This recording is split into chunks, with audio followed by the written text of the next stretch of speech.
Show yourself.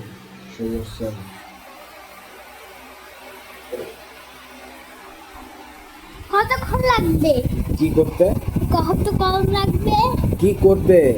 এটা হয়ে গেছে তো, চাপ দাও। আবার যাও, তুমি দেখো নি?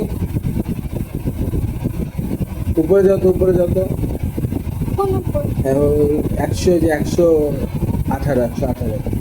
মানে কি লেখা বলো তো? এটা না, এই যে তোমার হার্ট বিটে লাভের কাছে, তোমার হার্ট লাভের মতো, বুঝছো? এই 7 ঘন্টা হয়ে গেছে না? অ্যালার্ম কি বাজে? 5? হ্যাঁ, কয়টা ছুপ আসছি বলো তো? 7টা বাজে। এটা আমি বাইরে দিতে তোমার টাইমটা না, থাক মুভ করলেই হয় আর কি। অ্যালার্ম কি বাজা? হ্যাঁ, বাজা না, দেখো তো। অ্যালার্ম কি অফ? এটা একটা চার্জার আছে, নিবে? চার্জার? হ্যাঁ, চার্জার ছাড়া তো চার্জ দিতে পারবে না, অফ হয়ে যাবে, নিবে? হ্যাঁ বলো। হ্যাঁ। আচ্ছা।